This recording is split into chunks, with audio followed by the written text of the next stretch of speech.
இப்பொழுது உன்னை கைவிட்டேன், ஆனாலும் உருக்கமான இரக்கங்களால் உன்னை சேர்த்துக் கொள்வேன்.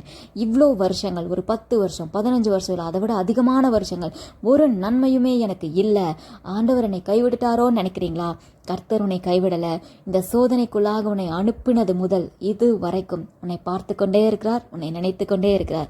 அவர் சொன்னது என்னன்னா, உன்னை சோதனைக்கு முன்னாடி அனுப்பும்பொழுது அவர் சத்துருவை பார்த்து சொல்லியிருப்பாரு, இந்த சோதனையெல்லாம் இந்த பிள்ளையோட, இந்த பையனுடைய விசுவாசத்தை ஏன் மேலே இவன் வச்சிருக்கிற நம்பிக்கையை அசைக்க முடியாது.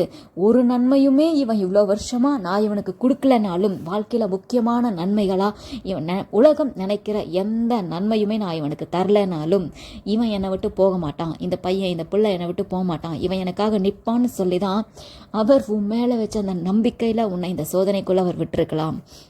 இன்றைக்கி நீங்கள் அந்த சோதனையை தாண்டிட்டீங்க. கர்த்தருடைய நம்பிக்கையை நீங்கள் ஜெயிச்சிட்டீங்க. உங்களுடைய அந்த வைராக்கியம், நீங்கள் ஆண்டவர் மேலே வச்ச அந்த வைராக்கியம், என் கர்த்தர் எனக்காக ஏதாச்சும் செய்வார், கண்டிப்பாக அவர் என்னை தேடி வருவார். அப்படி ஒரு வேளை தேடி வரலனாலும் நான் ஆண்டவரோட தான் இருப்பேன், துன்மார்க்கமான காரியத்துக்கு போக மாட்டேன், நீதி பாதையில் தான் நடப்பேன்னு சொல்லி நீங்கள் நின்னீங்கள்ல, ஆண்டவர் உனக்காக நிற்பார். அவர் உன்னை தேடி இந்த சோதனை காலம் முடிந்து உனக்கு தரப்போகிற நன்மைகள் இந்த உலகம் பார்க்கும். அது விலையேற பெற்றதாக இருக்கும். அந்த நெருப்பு அப்படிங்கிற சோதனையை தங்கம் தாண்டி வரும்பொழுது அது சுத்த பொண்ணாக விளங்குதில்ல. நீயும் அப்படி தான் இந்த சோதனையை தாண்டி வந்துட்டீங்க. நீங்கள் இப்போ விலையேற பெற்ற நபர். நீங்கள் ஒரு வேளை சொல்லலாம், இவ்வளோ பாடுகளை தாண்டி வந்த எனக்கு இதுக்கப்புறம் நன்மைகள் வந்தால் அது எனக்கு சந்தோஷத்தை கொடுக்காது. பழைய கடந்து வந்த நாட்களுடைய வலி வேதனை என் மனசுக்குள்ளே இருக்குது. அந்த நினப்பு என்னை கொஞ்சம் கொஞ்சமாக கொள்ளுது.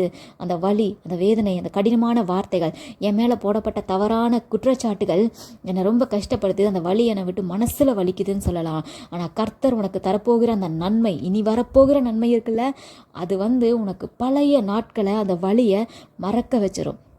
நீங்கள் அதை நினைக்கவே மாட்டீங்க. அந்த அளவுக்கு சந்தோஷமான நாட்களை கர்த்தர் உனக்கு வைத்திருக்கிறார். சோர்ந்து போகாதீங்க. ஆண்டவர் என்னை மறந்துடாருன்னு சொல்லாதீங்க. கர்த்தர் மேலே உருக்கமான இரக்கத்தோடு இறங்குவார். உன்னுடைய காயங்களை எல்லாம் மாற்றுவார்.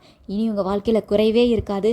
உனக்கு இல்லாத நன்மையே இருக்காது. அத்தனை நன்மைகளை அவர் உனக்கு தருவார். நீ கேட்ட நன்மை, நீ எதிர்பார்த்த நன்மை, நீ கேட்காத நன்மை, நீங்கள் கேட்டு மறந்தது எல்லா நன்மைகளையும் உனக்கு நீ கொடுத்து கொண்டே வருவார். நீ எதிர்பார்த்து ஏமாந்த நாட்கள் அதிகம். இது வரைக்கும் இன்னைக்கு நடந்துடும், இன்னைக்கு வந்துடும், இன்னைக்கு இது முடிஞ்சிடும். நீங்கள் எதிர்பார்த்து ஏமாந்துட்டீங்க. இனி உன் வாழ்க்கையில் ஏமாற்றம் இல்லை. கர்த்தர் உன்னை நினச்சிட்டாரு, உன்னை கை தூக்கி எடுப்பார். இனி நீங்கள் ஏமாந்து போக மாட்டீங்க.